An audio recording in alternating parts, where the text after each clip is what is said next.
हिंदू धर्म के 5 ऐसे रहस्य जिन्हें आज तक कोई नहीं सुलझा सका है। भारत समूचे विश्व में अपनी कला और संस्कृति के लिए प्रचलित है। आदिकाल से लेकर अब तक हमारे देश में लाखों कलाएं, रहस्य और ना जाने क्या क्या समाने आते रहे हैं। हिंदू धर्म भारत की आत्मा है। हिंदू धर्म में आपको वो प्राचीन रहस्य मिलेंगे जिनके बारे में जानकर आप भी हैरान रह जाएंगे। प्राचीन भारत में एक और जहां अगस्त्य मुनि ने बिजली का आविष्कार किया था, तो हजारों वर्ष पूर्व ऋषि भारद्वाज ने विमान शास्त्र लिखकर यह बताया था कि किस तरह विमान बनाए जा सकते हैं। गुरुत्वाकर्षण का सिद्धांत जहां भास्कराचार्य ने इजाद किया था, तो वहीं कणाद ऋषि को परमाणु सिद्धांत का जनक माना गया है। एक और जहां सांप सीढ़ी का खेल भारत में जन्मा, दूसरी ओर शतरंज का आविष्कार भी भारत में ही हुआ। आचार्य चरक और सुश्रुत को श्रेय जाता है प्लास्टिक सर्जरी चिकित्सा की खोज का। पाणिनि ने दुनिया का पहला व्याकरण लिखा था। ज्यामिति, पाई का मान, रिलेटिविटी का सिद्धांत जैसे कई सिद्धांत और आविष्कार हैं जो भारत ने गढ़े हैं। लेकिन हम उक्त सबसे हटकर कुछ ऐसे रहस्य बताने वाले हैं जो अब तक अनसुलझे हैं। पहला रहस्य, ऋषि कश्यप और उनकी पत्नियों के पुत्रों का रहस्य। कहते हैं कि धरती के प्रारंभिक काल में धरती एक द्वीप वाली थी, फिर वह 2 द्वीप वाली बनी और अंत में 7 द्वीपों वाली बन गई। कहते हैं कि प्रारंभिक काल में ब्रह्मा ने समुद्र में और धरती पर तरह तरह के जीवों की उत्पत्ति की। उत्पत्ति के इस काल में उन्होंने अपने कई मानस पुत्रों को भी जन्म दिया। उन्हीं में से एक थे मरीचि। ऋषि कश्यप ब्रह्मा जी के मानस पुत्र मरीचि के विद्वान पुत्र थे। मान्यता के अनुसार इन्हें अनिष्टनेमि के नाम से भी जाना जाता है। इनकी माता कला करदम ऋषि की पुत्री और कपिल देव की बहन थी। यहाँ रहस्य वाली बात यह कि क्या कोई इंसान सर्प, पक्षी, पशु आदि तरह की जातियों को जन्म दे सकता है। हालांकि जीव विकासवादियों को इस पर शोध करना चाहिए। क्या मनुष्य और पशुओं के संयोग से कोई एक नई प्रजाति को जन्म देना संभव है? भगवान विष्णु सदा एक गरुड़ पर सवार रहते थे। ये गरुड़ जी कश्यप की पत्नी विनीता से जन्मे थे।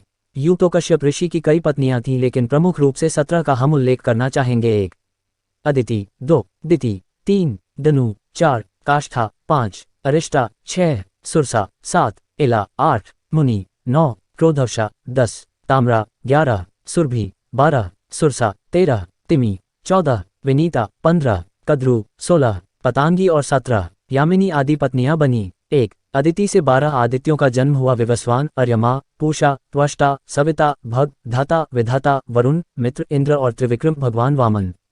ये सभी देवता कहलाए और इनका स्थान हिमालय के उत्तर में था।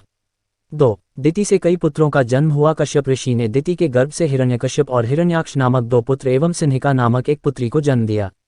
ये दैत्य कहलाए और इनका स्थान हिमालय के दक्षिण में था। श्रीमद् भागवत के अनुसार इन 3 संतानों के अलावा दिति के गर्भ से कश्यप के 49 अन्य पुत्रों का जन्म भी हुआ, जो कि मरुंदन कहलाए। कश्यप के ये पुत्र निसंतान रहे, जबकि हिरण्यकश्यप के 4 पुत्र थे, अनुहल्लाद, हल्लाद, भक्त प्रहलाद और संलाद। 3 दनु ऋषि कश्यप को उनकी पत्नी दनु के गर्भ से द्विमुर्धा, शंबर, अरिष्ट, हयग्रीव, विभावसु, अरुण, अनुतापन, धूम्रकेश, विरूपाक्ष, दुर्जय, अयोमुख, शंकुशिरा, कपिल, शंकर, एकचक्र, महाबाहु, तारक, महाबल, स्वरभानु, वृषपवा, महाबली, पुलोम और विप्रचिति आदि 61 महान पुत्रों की प्राप्ति हुई। ये सभी दानव कहलाए। 4 अन्य पत्नियां। रानी काष्ठा से घोड़े आदि एक खुर वाले पशु उत्पन्न हुए। पत्नी अरिष्टा से गंधर्व पैदा हुए। सुरसा नामक रानी से यातुधान राक्षस उत्पन्न हुए। इला से वृक्ष, लता आदि पृथ्वी पर उत्पन्न होने वाली वनस्पतियों का जन्म हुआ। मुनि के गर्भ से अप्सराएं जन्मी। कश्यप की क्रोधवशा नामक रानी ने सांप, बिच्छू आदि विषैले जंतु पैदा किए। ताम्रा ने बाज, गिद्ध आदि शिकारी पक्षियों को अपनी संतान के रूप में जन्म दिया। सुरभि ने भैंस, गाय तथा 2 खुर वाले पशुओं की उत्पत्ति की। रानी सरसा ने बाघ आदि हिंसक जीवों को पैदा किया। तिमि ने जलचर जंतुओं को अपनी संतान के रूप में उत्पन्न किया।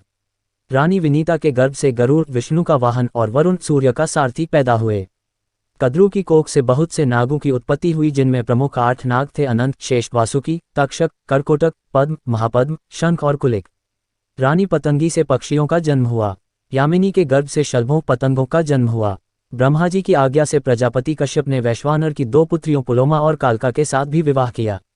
उनसे पौलोम और कालकेय नाम के 60,000 रणवीर दानवों का जन्म हुआ, जो कि कालांतर में निवात कवच के नाम से विख्यात हुए। दूसरा रहस्य, क्या पारसमणि होती है?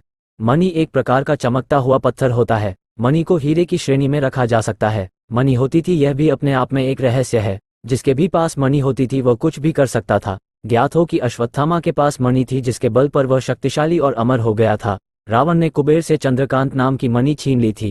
मान्यता है कि मणियां कई प्रकार की होती थी। नीलमणि, चंद्रकांत मणि, शेषमणि, कौस्तुभ मणि, पारसमणि, लाल मणि आदि। पारसमणि से लोहे की किसी भी चीज को छुआ देने से वह सोने की बन जाती थी। कहते हैं कि कौवों को इसकी पहचान होती है और यह हिमालय के पास पास ही पाई जाती है। मणियों के महत्व के कारण ही तो भारत के एक राज्य का नाम मणिपुर है। शरीर में स्थित 7 चक्रों में से एक मणिपुर चक्र भी होता है। मणि से संबंधित कई कहानी और कथाएं समाज में प्रचलित हैं। इसके अलावा पौराणिक ग्रंथों में भी मणि के किस्से भरे पड़े हैं।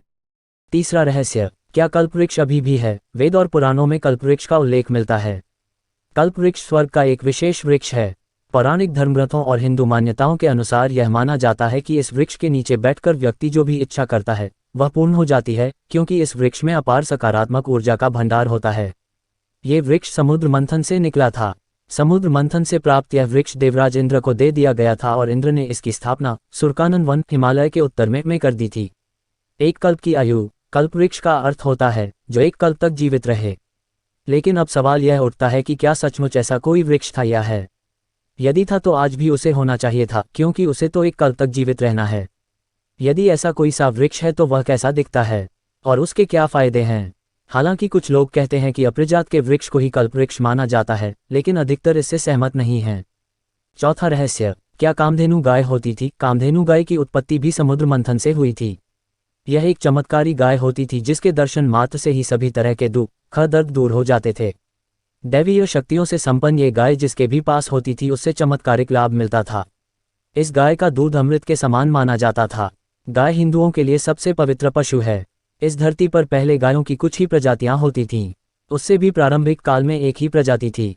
आज से लगभग 9500 वर्ष पूर्व गुरु वशिष्ठ ने गाय के कुल का विस्तार किया और उन्होंने गाय की नई प्रजातियों को भी बनाया। तब गाय की 8 या 10 नस्लें ही थीं जिनका नाम कामधेनु, कपिला, देवनी, नंदनी, भौमा आदि था। कामधेनु के लिए गुरु वशिष्ठ से विश्वामित्र सहित कई अन्य राजाओं ने कई बार युद्ध किया, लेकिन उन्होंने कामधेनु गाय को किसी को भी नहीं दिया। गाय के इस झगड़े में गुरु वशिष्ठ के 100 पुत्र मारे गए थे। 33 कोटि देवता, हिंदू धर्म के अनुसार गाय में 33 कोटि के देवी देवता निवास करते हैं। कोटि का अर्थ करोड़ नहीं, प्रकार होता है। इसका मतलब गाय में 33 प्रकार के देवता निवास करते हैं। ये देवता हैं 12 आदित्य, 8 वसु, 11 रुद्र और 2 अश्विन कुमार। ये मिलकर कुल 33 होते हैं। गाय की सूर्यकेतु नाड़ी, गाय की पीठ पर रीढ़ की हड्डी में स्थित सूर्यकेतु स्नायु हानिकारक विकिरण को रोककर वातावरण को स्वच्छ बनाते हैं। ये पर्यावरण के लिए लाभदायक है। दूसरी ओर सूर्यकेतु नाड़ी सूर्य के संपर्क में आने पर यह स्वर्ण का उत्पादन करती है। गाय के शरीर से उत्पन्न ये सोना गाय के दूध, मूत्र व गोबर में मिलता है। ये स्वर्ण दूध या मूत्र पीने से शरीर में जाता है और गोबर के माध्यम से खेतों में। कई रोगियों को स्वर्ण भस्म दिया जाता है। पंचगव्य, पंचगव्य कई रोगों में लाभदायक है। पंचगव्य का निर्माण गाय के दूध, दही, घी, मूत्र, गोबर द्वारा किया जाता है। पंचगव्य द्वारा शरीर की रोग निरोधक क्षमता को बढ़ाकर रोगों को दूर किया जाता है। ऐसा कोई रोग नहीं है जिसका इलाज पंचगव्य से न किया जा सके। पांचवा रहस्य, क्या सचमुच कोई स्वर्ण बनाने की विधि है? कहते हैं कि प्राचीन भारत के लोग स्वर्ण बनाने की विधि जानते थे। वे पारद आदि को किसी विशेष मिश्रण में मिलाकर स्वर्ण बना लेते थे, लेकिन क्या ये सच है? यह आज भी एक रहस्य है। कहा तो ये भी जाता है कि हिमालय में पारस नाम का एक सफ़ेद पत्थर पाया जाता है जिसे यदि लोहे से छुआ दो तो वह लोहा स्वर्ण में बदल जाता था। पारे, जड़ी वनस्पतियों और रसायनों से सोने का निर्माण करने की विधि के बारे में कई ग्रंथों में उल्लेख मिलता है। प्राचीन भारत में सोना बनाने की एक रहस्यमयी विद्या थी। कहीं ऐसा तो नहीं कि इसी कारण बगैर किसी खनन के बावजूद भारत के पास अपार मात्रा में सोना था। आखिर यह सोना आया कहाँ से था? मंदिरों में टनों सोना रखा रहता था। सोने के रथ बनाए जाते थे और प्राचीन राजा महाराजा स्वर्ण आभूषणों से लदे रहते थे। कहते हैं कि बिहार की सोनगिर गुफा में लाखों टन सोना आज भी रखा हुआ है। प्रभुदेवा, व्यालाचार्य, इंद्रद्युम्न, रत्नघोष, नागार्जुन के बारे में कहा जाता है कि ये पारद से सोना बनाने की विधि जानते थे। कहा जाता है कि नागार्जुन द्वारा लिखित बहुत ही चर्चित ग्रंथ रस रत्नाकर में एक जगह पर रोचक वर्णन है जिसमें शालिवाहन और वटयक्षिणी के बीच हुए संवाद से पता चलता है कि उस काल में सोना बनाया जाता था। संवाद इस प्रकार है कि शालिवाहन यक्षिणी से कहता है, हे देवी, मैंने ये स्वर्ण और रत्न तुझ पर निछावर किए, अब मुझे आदेश दो। शालिवाहन की बात सुनकर यक्षिणी कहती है, मैं तुझसे प्रसन्न हूँ। मैं तुझे वे विधियाँ बताऊंगी जिनको मांडव्यों ने सिद्ध किया है। मैं तुम्हें ऐसे ऐसे योग बताऊंगी जिनसे सिद्ध किए हुए पारे से तांबा और सीसा जैसी धातुएं सोने में बदल जाती हैं। एक किस्से के बारे में भी खूब चर्चा की जाती है कि विक्रमादित्य के राज्य में रहने वाले व्याडी नामक एक व्यक्ति ने सोना बनाने की विधा जानने के लिए अपनी सारी जिंदगी बर्बाद कर दी थी। ऐसा ही एक किस्सा तार बीज और हेम बीज का भी है। कहा जाता है कि ये वे पदार्थ हैं जिनसे कीमियागर लोग सामान्य पदार्थों से चांदी और सोने का निर्माण कर लिया करते थे। इस विद्या को हेमवती विद्या के नाम से भी जाना जाता है। वर्तमान युग में कहा जाता है कि पंजाब के कृष्णपाल जी शर्मा को पारद से सोना बनाने की विधि याद थी। इसका उल्लेख 6 नवंबर सन 1983 के साप्ताहिक हिंदुस्तान में मिलता है। पत्रिका के अनुसार सन 1942 में पंजाब के कृष्णपाल शर्मा ने ऋषिकेश में पारे के द्वारा लगभग 100 तोला सोना बनाकर रख दिया था। कहते हैं कि उस समय वहां पर महात्मा गांधी, उनके सचिव महादेव भाई देसाई और युगल किशोर बिरला आदि उपस्थित थे। इस घटना का वर्णन बिरला मंदिर में लगे शिलालेख से भी मिलता है। हालांकि इस बात में कितनी सच्चाई है, ये हम नहीं जानते।